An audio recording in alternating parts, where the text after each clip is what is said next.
Okay, I am not gonna pretend Mr. Satan isn't a joke character. From his questionable afro to his Hulk Hogan handlebar mustache, his design alone is hilarious. Or at least it's clearly supposed to be. He's a delusional, self-loving blowhard who's also somehow a total chicken obsessed with preserving his public image, which sounds painfully familiar. But the role Hercule plays in Dragon Ball Z is no laughing matter, according to Dan, and only Dan. At the end of the day, without Mr. Satan in the mix, the world of Dragon Ball Z could have ended long ago, or someone comparably negligible would have appeared and everything would be fine. But how about you crack open a tall can of Hetep as I explain why Mr. Satan might accidentally be the true hero of Dragon Ball Z. First of all, you gotta give the champ some credit. Compared to Goku, Vegeta, and the rest of the Z fighters, sure, Mr. Satan is about as dangerous as Emperor Pilaf.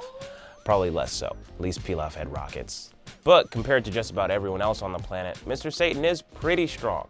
When we first see him, he pulls 4 tour buses and tears 3 phone books to pieces with his bare hands, which I've technically never seen Goku do, but the absence of evidence is not the evidence of absence. But still, he didn't become champion of the World Martial Arts Tournament by accident. He did technically beat out the world's strongest fighters, aside from Goku and the gang, to earn his place at the top. His motivations might not be the most noble, but Mr. Satan still deserves his reputation as the world's greatest martial artist, even though it's technically not true. In a world of golden monkey warriors from space, wish-granting dragons, and murderous androids, Mr. Satan has no chance of competing. That is unequivocally true. Nonetheless, Mr. Satan has maybe saved the world at least 3 different times. Let's take a closer look. Alright, so let's set the scene for the champ's first moment of alleged glory. We're well into the Cell saga, and Perfect Cell has Gohan on the ropes. Android 16 has been all but decommissioned, the Cell Juniors are smacking up the Z fighters pretty bad, and Goku is also dead for the count. So things are looking pretty bleak. Meanwhile, Mr. Satan, whose real name is Mark, by the way, his cronies and the ZTV camera crew are off hiding behind a rock, fearfully watching the carnage. And who should happen to roll along but Android 16? Well, his head at least. Obviously, Mark is freaked out, and justifiably so for once. 16 makes a quick request. Get me to Gohan. Now there's only one person in this situation who could make it happen, because there's only one person in this situation who is incapacitated. And you know I'm talking about the champ, because Gohan is pretty far and Jimmy Firecracker doesn't have that kind of arm. Keep in mind, Mr. Satan is mortified of Cell by this point. I would be too if a dude smacked me into a whole mountain. I don't blame him for not wanting to go near Cell. And this is where Mr. Satan's true nature shines through. As scared as he is, he knows what needs to be done to save the world. The ZTV crew's feed has been cut, so he isn't trying to save face as the champ, and he manages to muster up courage he never knew he had. Not for glory or money, but because he feels compelled to help. And also he feels like he's going to die.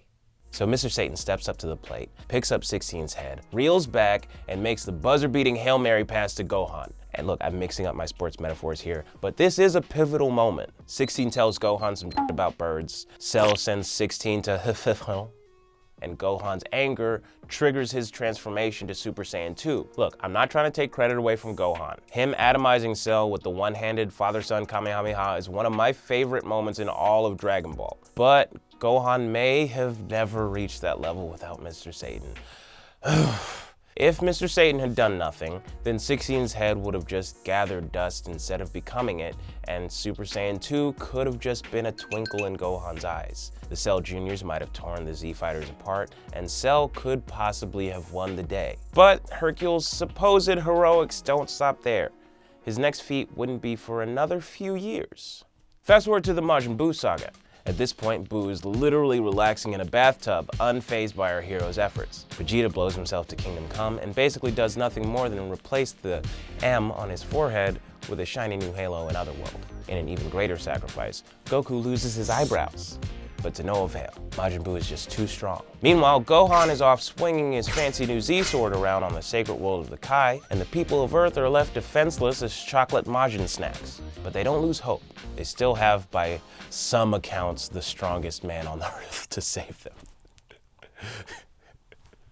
I think it's funny if I laugh there. Okay, Yeah, maybe Mark only confronted Majin Buu under a whole planet's worth of peer pressure, and maybe he definitely tried to destroy Majin Buu using Looney Tunes-esque poison chocolates and an exploding Game Boy. But still, he was able to defeat Majin Buu the way that no other Z fighter could, through the power of friendship. Goku usually makes friends with people after beating them into the dirt, but Mr. Satan, the ingenious PR master that he is, tried it the other way around. Now, historically, appeasement hasn't been the best way to deal with dangerous, powerful individuals, so you could argue that Hercule took a very dumb risk that just happened to work out. But hey, that's TV writing. He comes to terms with the fact that Buu is too powerful to be stopped, so he simply tries to make him happy, even if it is just to save his own ass. Again, despite his fear, Mr. Satan's heart gets the better of him. He sees Majin Buu, a monster for all intents and purposes, healing a sick puppy. Now, what would some of our other heroes do in this situation? Vegeta would probably see this as an opportunity to attack, Goku would jump in and heal the puppy himself just to see it at its full power, and Yamcha would probably be vanquished by the puppy. Not Mr. Satan though. Mr. Satan sees Majin Buu for whatever his equivalent of humanity is. He's seen Buu's atrocities firsthand, but still thinks to reach out from one puppy to another, which sounds like a thing Kanye would do. But then who would have thought? It works. Turns out Majin Buu is only killing people because Babidi, the Steve Bannon of the DBZ universe, told him to. With Babidi out of the picture, all Mr. Satan had to do was hit Buu with that override code, "Please don't kill people." After that, Majin Buu is a total sweetheart, content to play with his new dog B and his new mustachioed friend. One important note, Mr. Satan does have to earn his place in Majin Buu's heart. When B gets shot by Van Zant, Buu comes this close to turning him into a gumball, but Mr. Satan beats Buu to the punch. Just because Hercule is the protector of humanity doesn't mean he can't beat the brakes off those who deserve it, and I'd say shooting a puppy is grounds for even a noble hero to square up. Mr. Satan hustles up that mountain, swiftly shows Van Zant his own ass, and a bond between man and monster is formed. Now that I think about it, even all the way into Dragon Ball Super, Mr. Satan is constantly saving the world from Majin Buu. And Buu is not inherently evil, but the smallest annoyances can still set him off. Recall the infamous pudding incident. Earth is almost destroyed at the hands of Beerus, the god of destruction, all because Majin Buu won't share his pudding cups. Thankfully, Mr. Satan is usually by Buu's side to keep his temper in line. He's his friend to be sure, but Mr. Satan also acts as Buu's caretaker, keeping him out of trouble. He's like the George to Majin Buu's Lenny, which is a reference to Of Mice and Men that I don't understand, so I'll say he's the big dog to Majin Buu's little dog. Wait, was Big Dog the smarter one, or was it Little Dog? Okay, it doesn't matter, you get it. You get the analogy. Unfortunately, the Buu saga is fraught with more tragedy and heartbreak. Mr. Satan has defeated Buu, but Van Zant just has to go and screw things up. Not content with shooting puppies, he creeps into Majin Buu's house and shoots the champ himself. Okay, new video, Van Zant, the true villain of Dragon Ball Z. From there, things get a little weird. So let's fast forward to the final moments of the Buu saga, where the champ, Mark, has his crowning achievement. On the sacred world of the Kai, we once again find our heroes completely out of options. Goku is gathering energy for a spirit bomb, while Vegeta is distracting Kid Buu, if that's what you call getting your ass kicked. As we know, the only way for the spirit bomb to realize the legend, to become the super spirit bomb, is for all of the people of Earth to lend Goku their energy. At this point, the spirit bomb only has the power of Goku and Vegeta's circle of friends and acquaintances. And don't get me wrong, it's a strong social circle, but it's not enough to stop the onslaught of Kid Buu. I know, for once the power of friendship isn't good enough in an anime. Who would have thought? Turns out, spending all your time training is pretty terrible for promoting your brand. Maybe consider Facebook ads or something, I don't know. Vegeta and Goku both beg the people of Earth to lend them their energy, but people have no clue who they even are because they don't have Toonami. Why would people want to listen to some random, sometimes farmer and a pretentious walking widow's peak? Side note, Vegeta's widow's peak is so prominent that you can hear it in his voice. He talks like he goes monocle shopping on weekends. Anyway, whether through skepticism or sheer apathy, Earth citizens are set to unknowingly sign their lives away to Kid Buu, which again sounds painfully familiar. But there is one voice that can unite all of Earth. Care to take a guess who it is? I'll give you some hints. It's low, it's gravelly, slightly muffled as if spoken from behind a mustache, and it may be accompanied with subtitles depending on what version you're more familiar with. That is right, the voice of the one and only Satan, Mark, Hercule. Hercule Satan. It's Mark. When something lights a fire under Mr. Satan's cape, there's no way of stopping him. All his fear melts away, and he's driven to save the world, even if it means putting himself in danger. So what if his status as the Earth's savior is based on a lie? Who cares? Like George Costanza once said, it's not a lie if you believe it. As luck would have it, Mr. Satan is on the sacred world of the Kai as all of this is going down. Mr. Satan is enraged at how complacent the people of Earth are. He's moved to action, crying out for all of Earth's citizens to lend him their energy in his fight to destroy Kid Buu. So I know that Mr. Satan was able to communicate telepathically with everyone using that weird Kai Skype, but I just personally like to believe he was so impassioned that his voice boomed across the cosmos to reach Earth. I can't pretend that I actually believe this. I don't. I don't.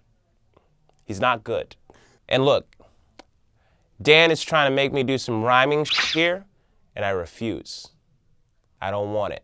And what happened then? Well, in other world, they say that Goku's spirit bomb grew 3 sizes that day.